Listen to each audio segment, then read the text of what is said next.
Être en mesure d'être toujours présent sur un marché demain, ça c'est la performance de l'entreprise.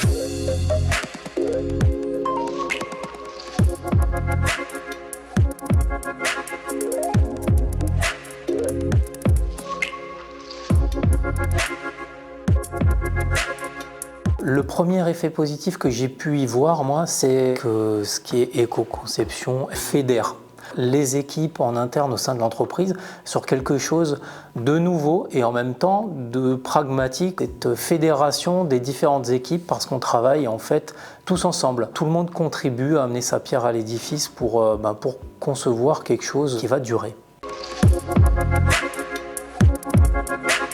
Il y a un truc qui est sympa, vous voyez votre fournisseur complètement autrement. On est dans une collaboration avec le fournisseur. Le fournisseur, il est avec vous, il co-construit des solutions. On n'est plus là à négocier un prix, machin. On recherche ensemble des solutions pour l'avenir.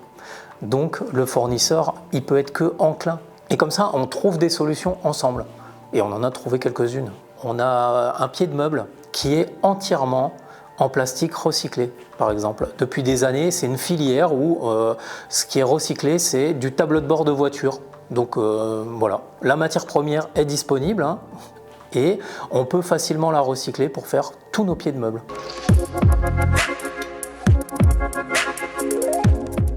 Quand on lance quelque chose qui est pérenne sur la durée, on garantit pour l'entreprise une meilleure maîtrise de sa chaîne de risque sur les approvisionnements et du coup on est plus pérenne en faisant attention, en manageant les ressources sur le long terme. Un des meilleurs exemples qu'on a sur l'éco-conception, c'est qu'on a travaillé, on a fait un projet avec l'ADEME, Climaction, la CCI Grand Est, pour éco-concevoir un produit et en fait on a regroupé plusieurs meubles en un seul. Vous économisez déjà la paroi entre les deux.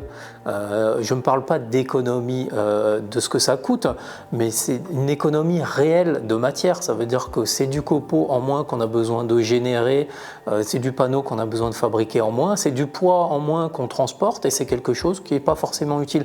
Donc on travaille mieux notre offre et on devient plus adapté aux besoins, aux consommateurs, à l'économie, à la planète, à tout. En fait, on répond à tout avec l'éco-conception.